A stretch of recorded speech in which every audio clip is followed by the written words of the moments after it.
নমস্কার। গল্পকথার আসরে আপনাদের সকলকে স্বাগত জানাই। শুরু করছি নতুন একটি ধারাবাহিক, অভিশপ্ত মন্দিরের রহস্য।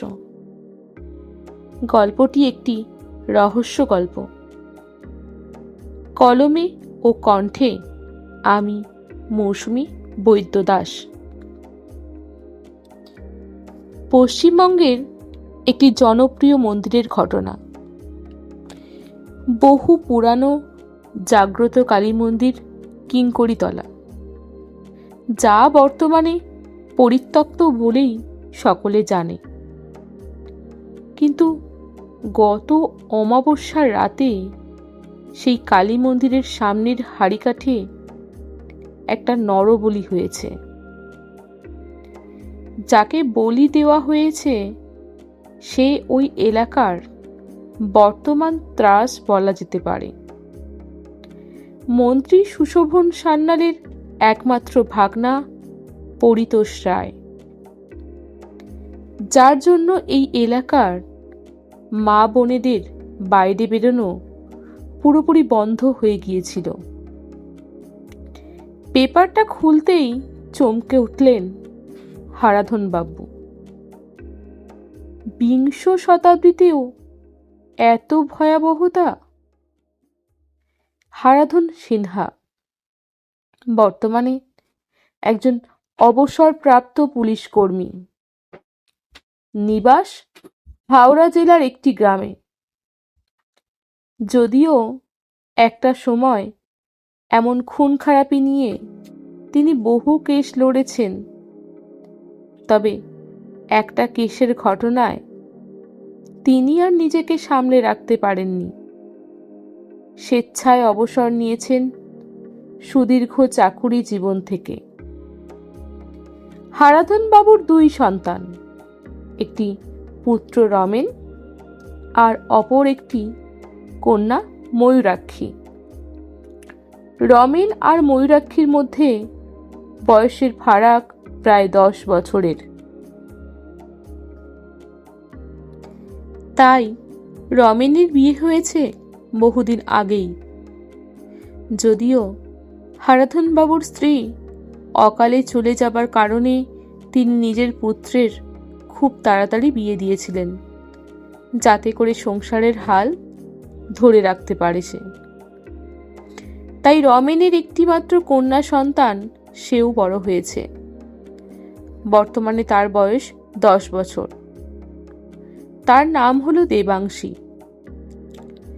দেবাংশী আর ময়ূরাক্ষীর মধ্যে বয়সের ব্যবধান অনেকটা হলেও পিসি আর ভাইঝির মধ্যে বেশ ভালো একটা বন্ডিং আছে।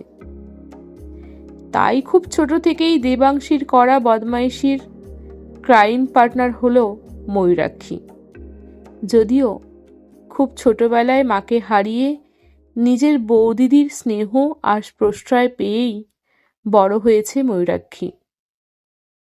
যখন ময়ূরাক্ষীর মাত্র 10 বছর বয়স, তখন হারাধন বাবুর স্ত্রী নীলিমা জটিল ক্যান্সার রোগে আক্রান্ত হয়ে মারা যান। হারাধন বাবুর বাড়ির অন্যান্য সদস্যরা, এমনকি আত্মীয়রাও বলেছিলেন হারাধন বাবুকে পুনরায় বিবাহ করার জন্য।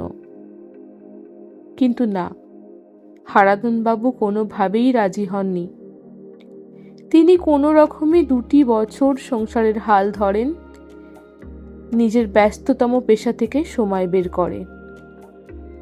কিন্তু যখন তার প্রমোশন হয়, তখন তিনি আর সময় দিতে পারতেন না নিজের মেয়েকে।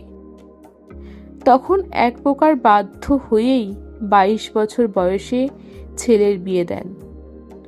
যদিও রমেনের এতে খুব আপত্তি ছিল, কিন্তু হারাধন বাবুর বোঝানোর ফলে রমেন আর না করেনি।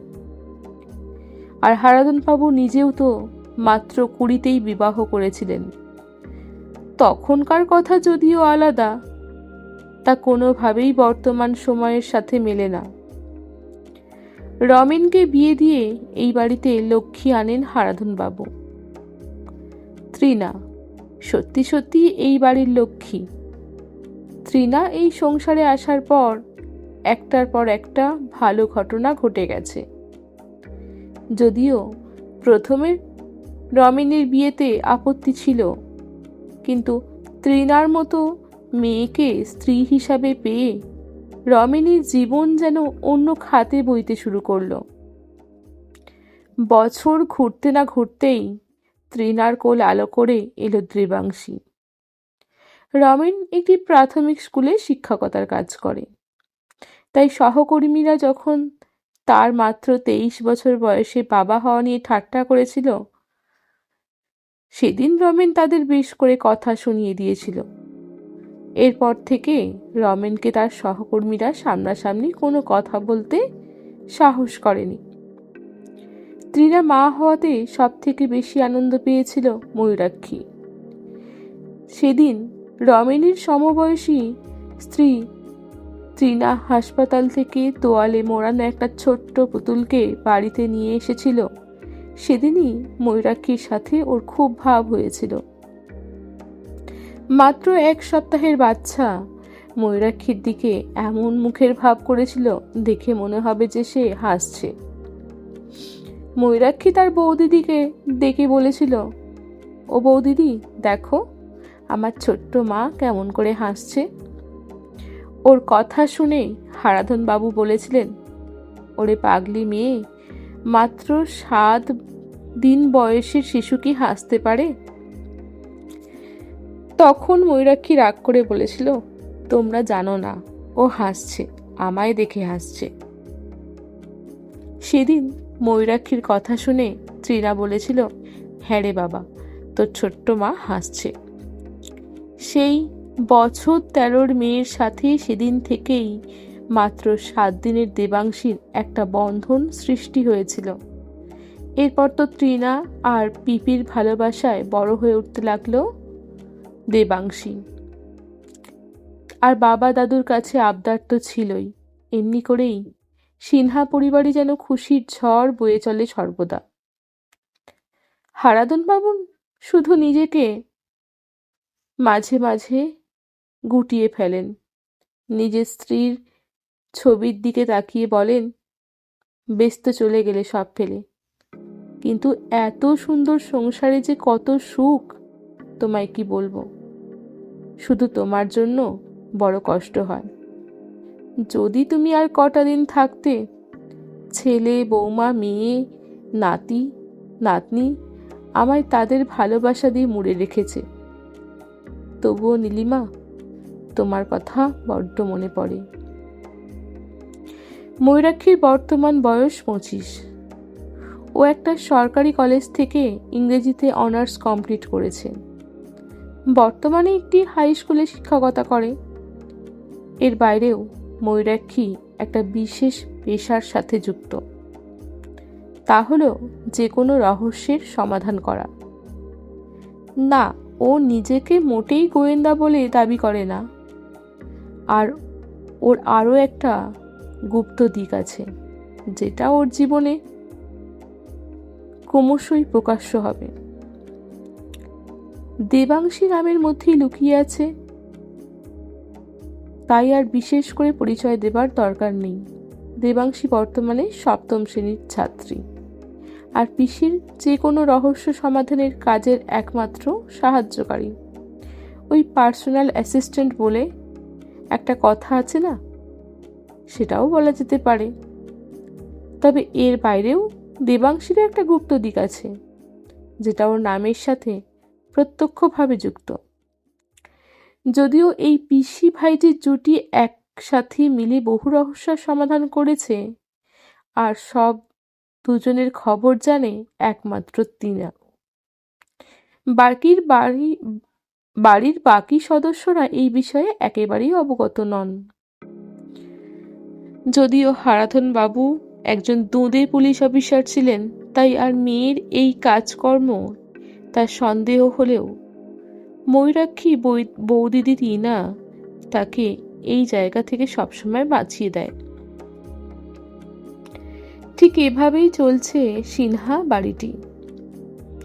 কিন্তু আজ সকালে বাবাকে চা দিতে এসে যখন শহরের বিখ্যাত খবরের কাগজের শিরোনামে মন্দিরের নরবলির ব্যাপারটা দেখল, তখন কেমন একটা যেন সন্দেহের গন্ধ ওর নাকে এলো। ময়ূরাক্ষী বেশ বুঝতে পারল যে কেসটা একেবারেই সহজ নয়, বরং বেশ জটিল। এই ২০ শতাব্দীতেও যদি নরবলি হয়, তাহলে তো ব্যাপারটা বেশ অন্যরকম। যখন হারাধনবাবু চায়ে চুমুক দিয়েছেন, ময়ূরাক্ষী স্কুলে যাবার জন্য প্রস্তুত না হয়েই সেই পেপারটার দিকে এক দৃষ্টে তাকিয়ে কিছু একটা ভাবতে লাগলো। তার বৌদিদি রান্নাঘর থেকে বাইরে এসে বেশ বুঝতে পারল যে তার আদরের ননদিনী এই খবরের কাগজ পড়ে নতুন কোনো রহস্যের সন্ধান পেয়েছে।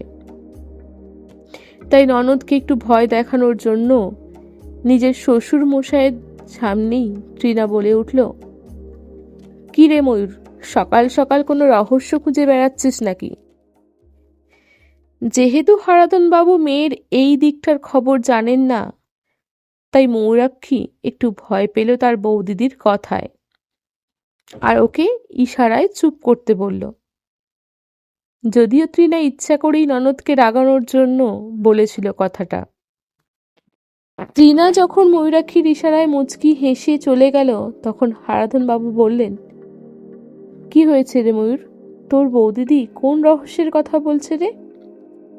কি উত্তর দেবে ময়ূরাক্ষী জানে না, তাই যখন আমতা আমতা করছে, তখন তৃণা এসে বলল, বাবা তেমন কিছু না, আসলে আজ শনিবার, পেপারে তো নতুন নতুন রেসিপি থাকে, তাই ময়ূর খুব মন দিয়ে পেপারে নতুন রেসিপি পড়ছিল, বাড়ির সকলকে রান্না করে খাওয়াবে বলে। বৌমার কথায় বিষম খেলেন হারাধনবাবু, কারণ উনি ভালো করেই জানেন মেয়ের অন্যান্য নানা গুণ থাকলেও সে মোটেই রান্না করতে পারে না। তাই সেই মুহূর্তে ময়ূরের বানানো একটি অখাদ্য খাবারের কথা মনে পড়ল ওনার, আর তার সাথে সাথেই তিনি বিষম খেলেন। যদি সত্যি সত্যিই ময়ূর নতুন কিছু রান্না করে, প্রথম গিনিপিগ তো তাকেই হতে হবে, তাই আর কি। বৌদিদি ব্যাপারটাকে ম্যানেজ করলেও ময়ূরের ভীষণ অভিমান হলো বৌদিদির উপরে, তাই সে রাগ করে সেখান থেকে চলে গেল। কিন্তু ঘরে পৌঁছেই ওর মোবাইলটা নিয়ে চেক করতে গিয়ে দেখল মেদিনীপুর জেলার ওর একজন সাহায্যকারী বেশ কয়েকবার ফোন করেছে ওকে। যখন ফোনে পায়নি, হোয়াটসঅ্যাপে মেসেজ করেছে সেই পেপারের ঘটনাটি তুলে ধরে। বেশ কয়েক মাস ধরেই কোনো কেস হাতে নেই, তাই নতুন কেসটা নিয়ে কিছু করতে পারবে সেই আনন্দেই উল্লসিত হয়ে উঠল ময়ূর, ওরফে ময়ূরাক্ষী সিনহা।